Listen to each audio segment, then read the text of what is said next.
TV 홈쇼핑에서 물건을 파는데 그날 보석 세트를 팔고 있었습니다. 귀걸이, 목걸이, 팔찌, 반지 이렇게 세트를 이렇게 파는 거죠.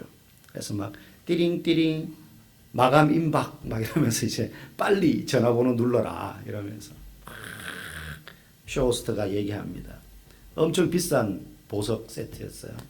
이렇게 말합니다. 여러분 시간이 얼마 남지 않았습니다. 여러분이 이 목걸이를 목에 걸고 귀걸이를 귀에 걸면 여러분들은 그 순간 옛날 왕실의 공주요 왕비 같은 사람이 되는 겁니다. 아마 귀티가 흘러 넘치게 될 겁니다. 세상을 다 얻은 것 같은 기분이 들 건데 기회는 오늘 한 번뿐입니다. 그러면서 막 충동 구매를 자극합니다.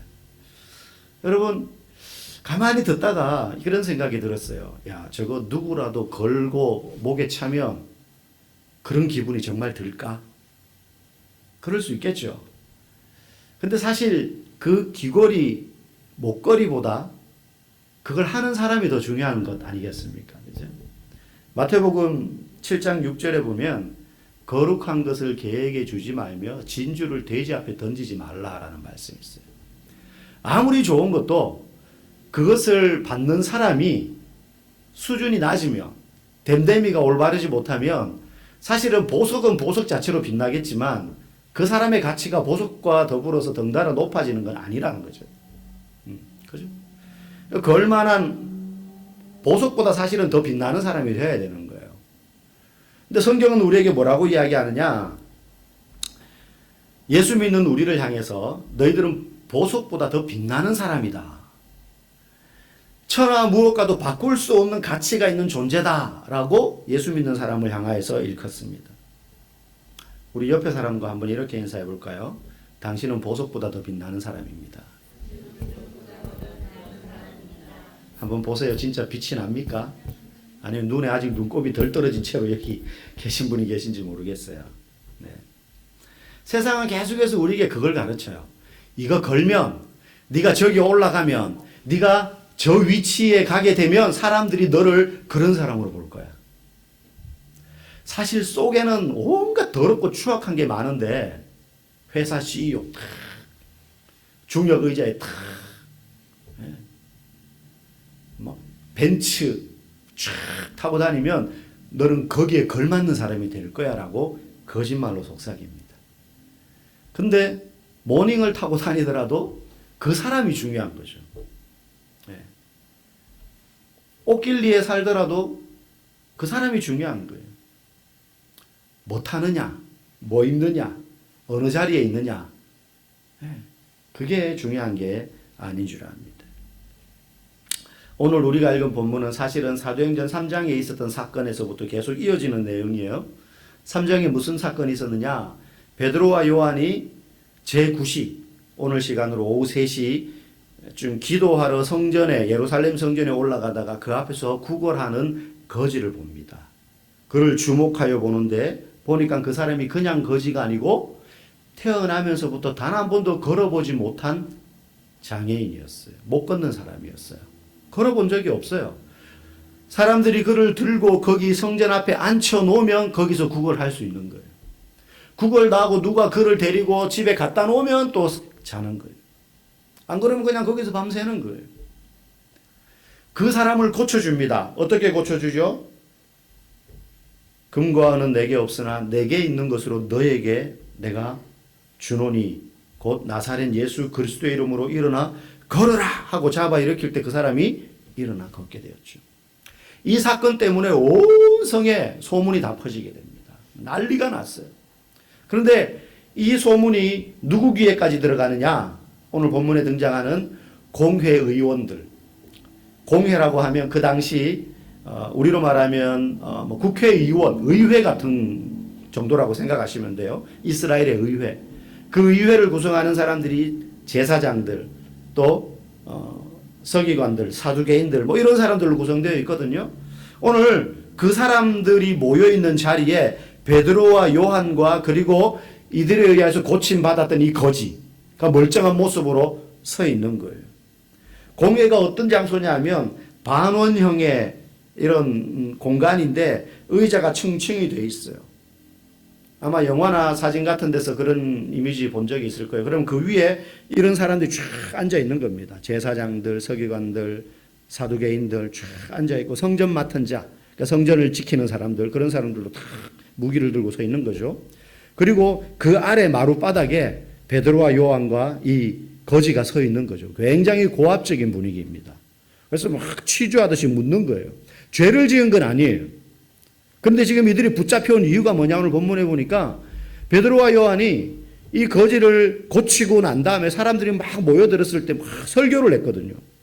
예수님의 죽으심과 부활에 대해서 설교를 했단 말이죠. 그 예수님이 바로 하나님의 아들이시고 메시아다. 구약 성경에 예언했던 바로 그분이다. 그런데 그분을 너희가 못 박아 죽였다. 그랬더니 사람들이 어떻게 합니까? 우리가 어떻게 해야 됩니까? 하면서 그 설교를 듣고 5,000명이나 예수를 믿기로 돌아오게 됐단 말이죠. 그런데 그 소식을 이 공회의원들이 듣기 싫어하는 거예요. 그래서 그들을 불러놓고 따져 묻습니다. 따져 물어요. 뭐라고 묻느냐? 이들의 첫 번째 질문이 이거였어요. 너희가 무슨 권세와 누구의 이름으로 이런 일을 행하느냐? 너희의 무슨 권세라는 말은 너희 같은 사람이 이런 뜻이에요. 그러니까 한글로 번역할 때는 좀 이렇게 아주 원문에 보면 막 욕 같은 말들도 나오거든요. 근데 그걸 그대로 번역하지는 않고 좀 부드럽게 번역하는 부분들이 많은데, 너희가 무슨 권세로 할 때 이 문맥상의 너희가는 야, 너 같은 것들이 이런 말이에요. 그들의 행색이나 우리 본문에도 오늘 나오지만 이 베드로와 요한이 학문이 없는 범인으로 이들은 여겼던 거예요.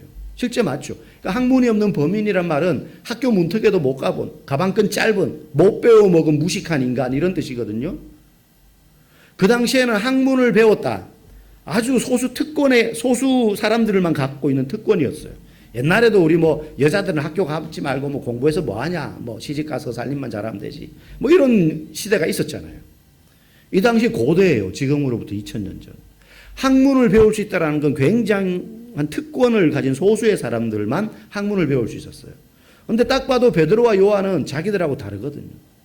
학교 문턱에도 못 가본 사람. 너 같은 것들이 이런 뜻이에요.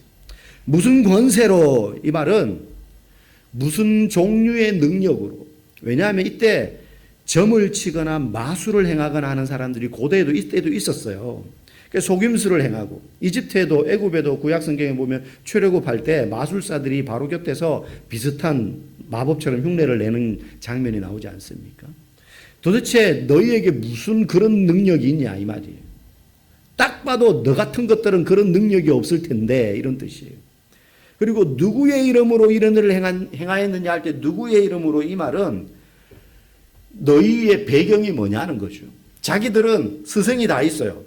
학문적인 스승이 있어요. 그래서 요즘으로 말하면, 야, 나는 이런 학위가 있어. 나는 이런 대학 나왔어. 나는 이런 교수님 밑에서 공부했어.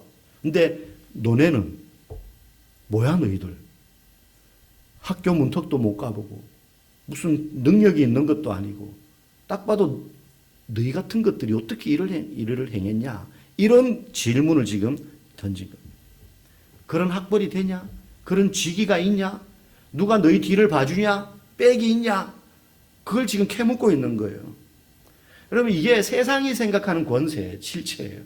세상이 생각하는 권세는 우리가 공부를 하든 열심히 돈을 벌든 해가지고 내가 획득한 무엇, 지위, 집, 차, 신분, 학벌, 이런 것으로부터 나오는 게 권세라고 생각을 해요.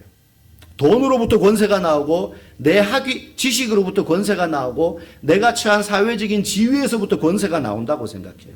근데 이걸 어른들만 그렇게 생각하는 게 아니고 초등학생 아이들도 그렇게 생각해요. 그렇게 가르쳐요. TV만 틀면, 학원에 가면 공부 열심히 안 하면 공장 가서 기름 때 묻혀야 돼, 이런 이야기 하는 거죠. 야, 너네 아빠 차 뭐야? 애들끼리 그런 이야기 해요.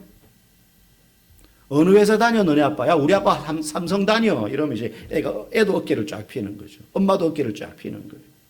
근데 그 중에 최고가 뭔지 아십니까? 삼성, SK, LG 이런 거 아닙니다. 우리 아빠 건물주야.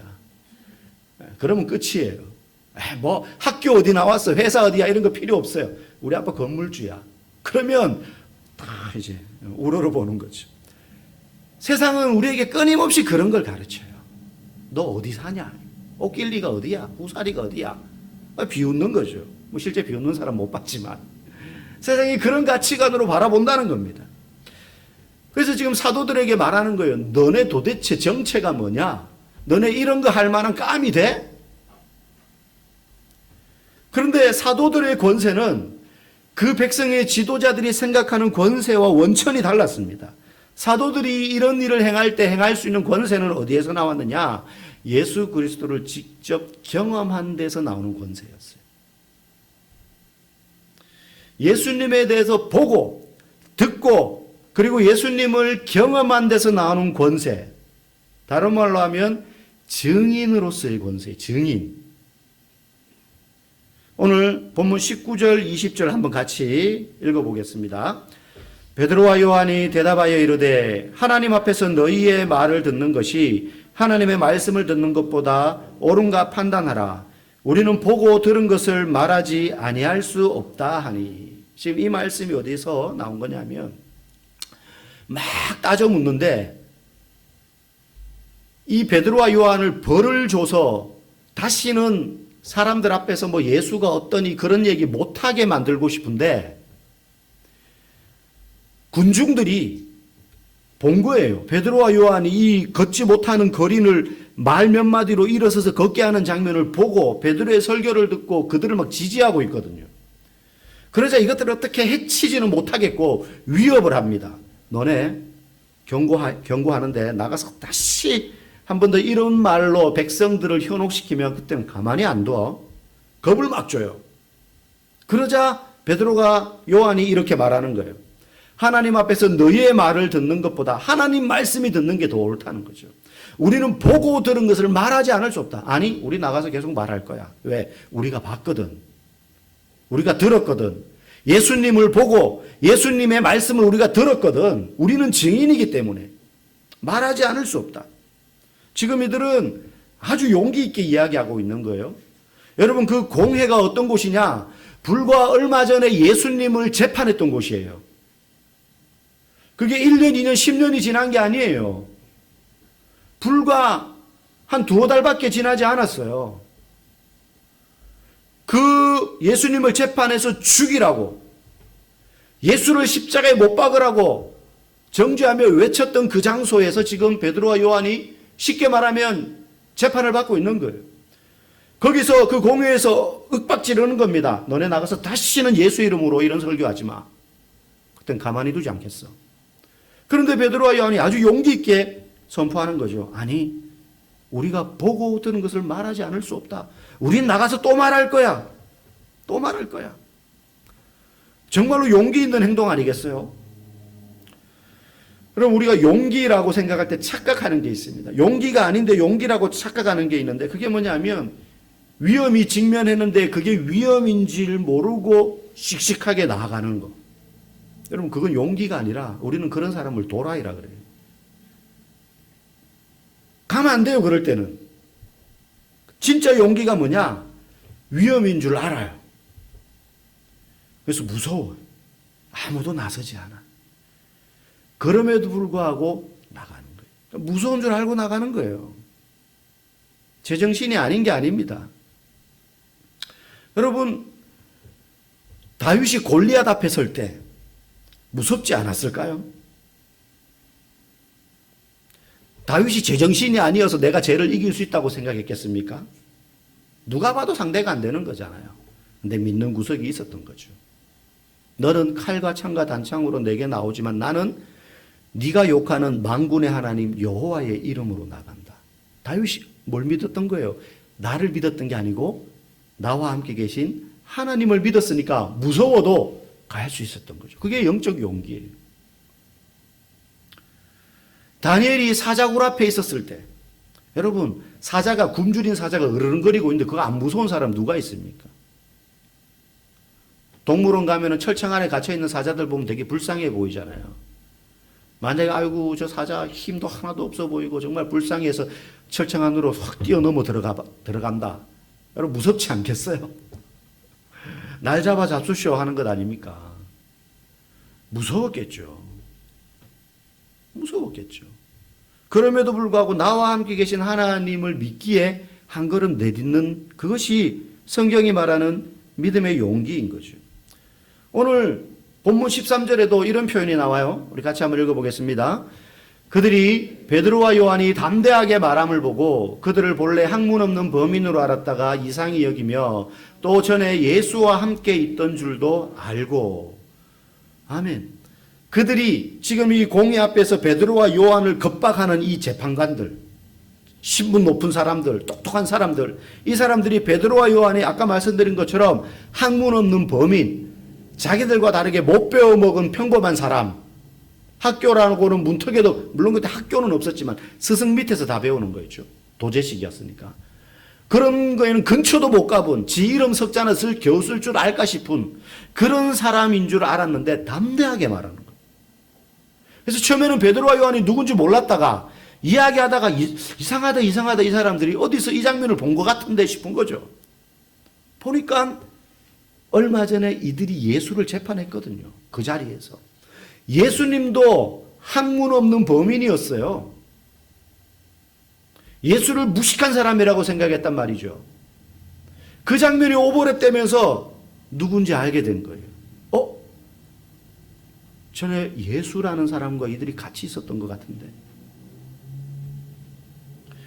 이들이 용기 있게 말할 수 있었던 이유, 예수님과 함께 있었기 때문에. 예수님과.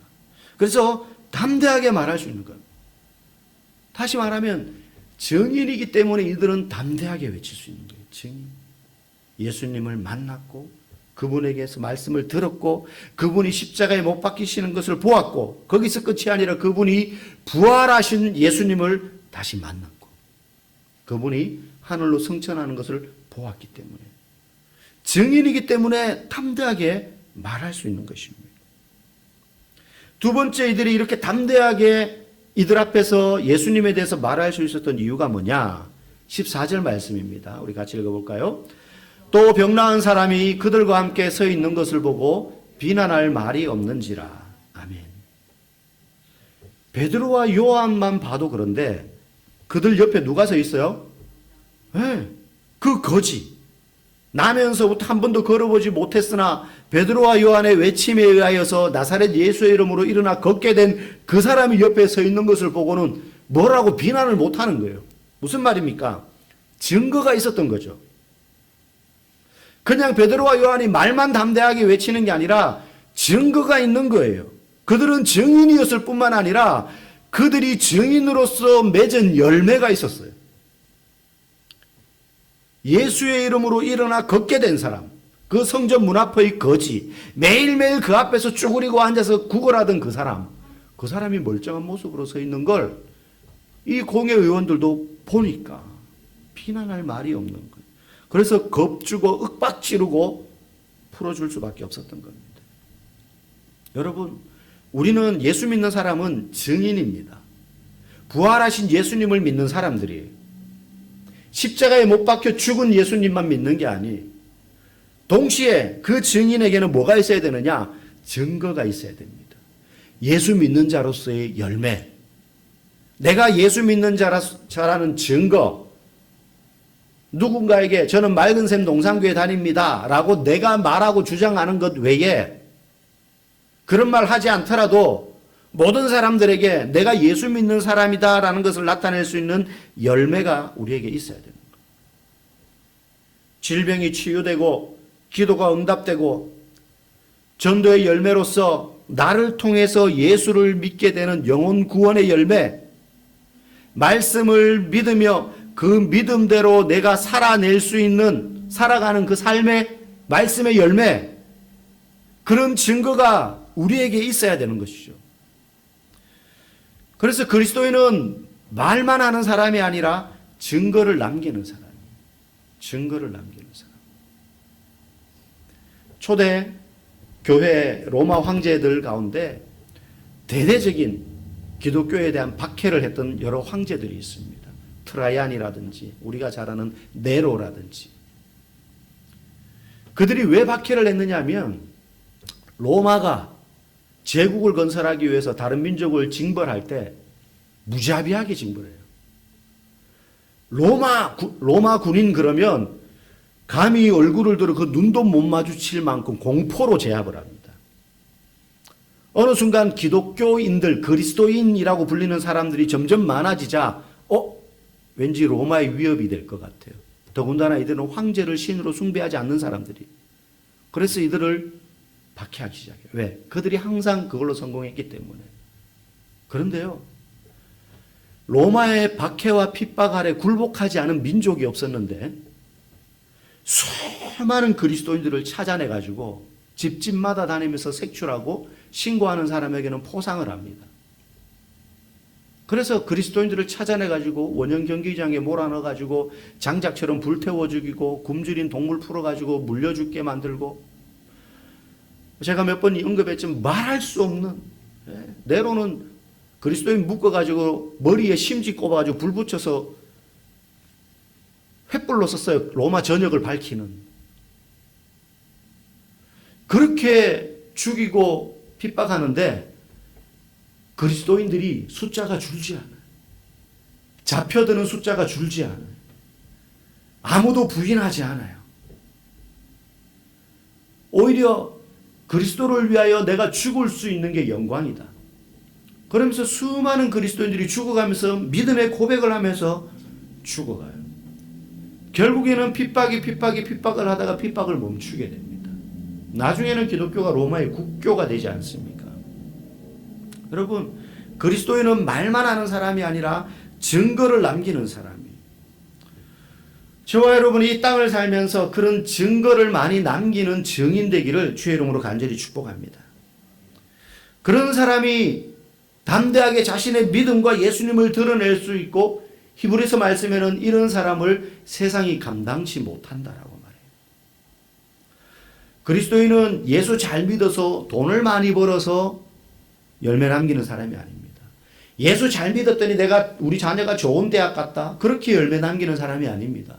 예수 잘 믿었더니 내가 큰 회사를 일구었다, 유명해졌다, 내가 상을 받게 되었다, 그런 걸로 열매를 남기는 사람이 아닙니다.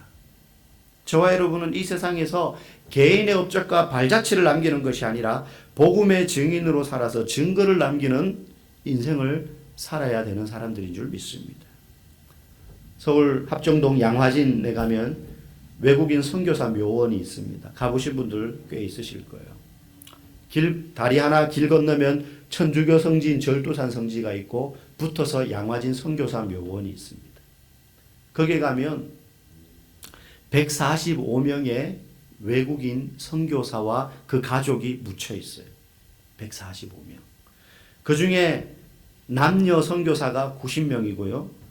가족이 55명인데 여러분, 그 가족이 대부분 누구겠어요? 자녀들. 그런데 그때 우리나라에 왔던 선교사들이 대부분 노년에 온 게 아니라 20대, 30대에 왔어요. 그러니 그 자녀들이 다 어린 자녀들. 어떤 묘비에는 이름이 없어요. 조그마해요. 보면 태어난 해와 죽은 해가 같아요. 몇 달을 걸쳐서 바다를 건너 조선 땅에 오는데 배에서 출산을 했는데 배에서 죽은 거예요. 그 젊은 멀쩡한 사람도 몇 달 동안 그 배를 타고 조선 땅까지 오는 게 어려운데, 그 가족 55명 가운데 어릴 때 묻힌 자녀들이 45명이, 10명 외에는 다 장성하지 못하고 다 죽었어요. 조선 땅에서. 다 병에 걸려서 죽었어요. 자기 나라에 있었으면 약이 있는데 조선에는 그런 약이 없는 거예요. 그 중에서 여자 선교사가 남자 선교사보다 훨씬 많았어요. 2배 정도 많았어요. 90명 중에. 남자는 35명. 왜 그러냐면 부부가 온 경우도 있지만 여자 혼자 오신 분들도 많아요. 그래서 거기에 보면 이렇게 묘비에 비석이 있죠. 뭐 이름 적혀 있고 몇 생년 이제 태어난 해와 돌아가신 해가 적혀 있고 간단한 성경 구절이나 유언 그분이 외쳤던 말 같은 게 적혀 있는데 그 중에 사무엘 무어라는 선교사님이 있습니다. 그분은 아주 유명한 뭐 언더우드나 아펜젤러 이런 헐버트 선교사 이런 분 같지는 않아요. 아주 유명하신 분은 아니나 이분은 농민운동, 신분철폐운동 그래서 백정들을 가르치고 그런 사역을 많이 했어요. 교회도 많이 개척하고 성경 공부방도 수십 개 개척했어요. 그분의 영문 비명에 영문으로 된 비문에 이런 글이 짧게 적혀 있어요. 그리스도의 충실한 종 여기 잠들다. 이런 업적이 많이 있습니다. 그런데 그런 거 필요 없어요. 그리스도의 충실한 종.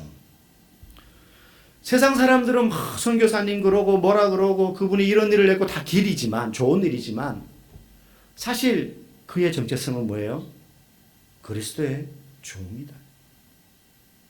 세상에서 이 사람이 다 자기 나라에서 명문대를 나온 사람들이에요. 의사들, 학자, 뭐 이런 사람들이에요. 의사가 대다수였어요. 다 버리고 온 거예요. 부모님으로부터 물려왔던 막대한 유산 포기하고 혈혈단신으로 오신 분들도 있었어요. 사랑하는 성도 여러분, 내가 예수님을 만났는가? 나 자신이 예수님 때문에 변화된 증인, 내가 증인이고 나로 인해서 예수를 믿게 된 증거, 열매가 있을 때 그게 우리를 평가하는 가치가 되는 줄 믿습니다. 그때 그 사람을 향하여 예수 그리스도의 충복, 충실한 종. 이게 우리가 들어야 될 가장 고귀한 평가인 줄 믿어요.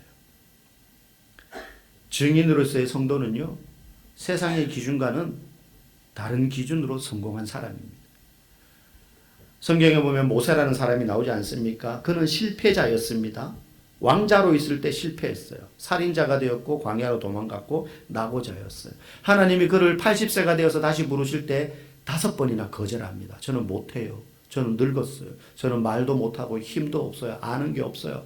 제가 왕자 시절에 알던 애굽 사람들 다 죽고 없어요. 가봤자 아무도 저를 못 알아봐요. 계속 거절합니다. 그런데 하나님이 내가 너와 함께 하겠다고 계속 반복해서 말해요.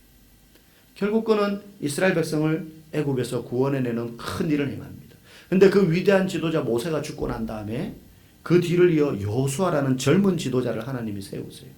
여호수아도 두려웠어요. 왜?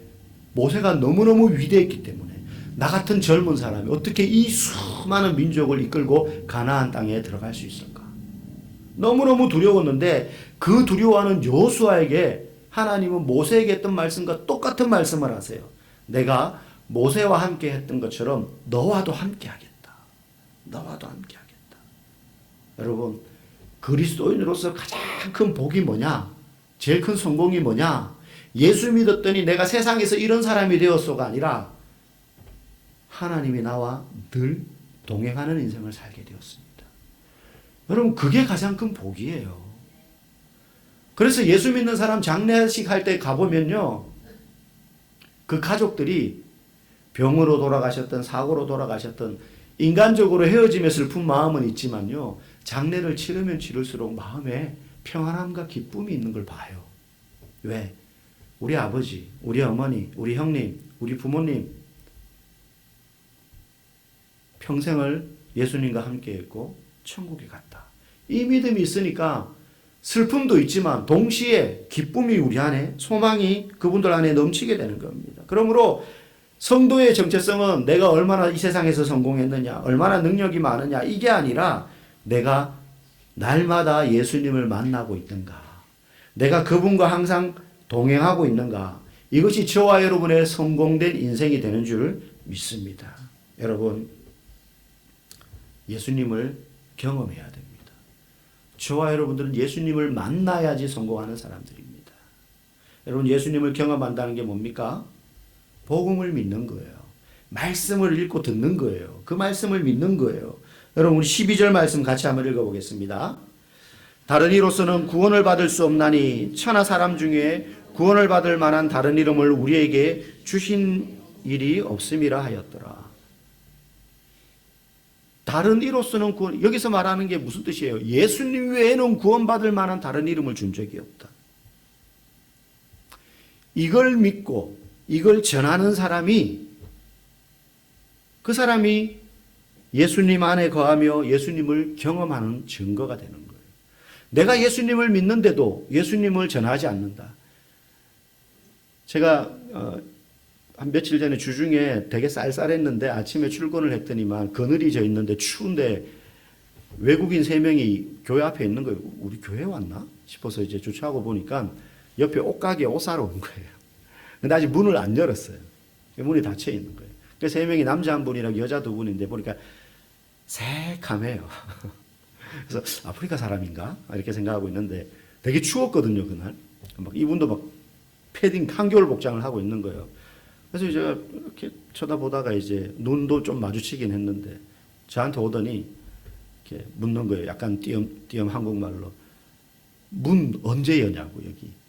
그래서 그래요? 뭐 연락처 없어요 하면서 보니까 이렇게 눌러도 문도 안 열리고 연락처도 없고, 사장님이 아직 안 오신 것 같은데 조금만 기다리시라고.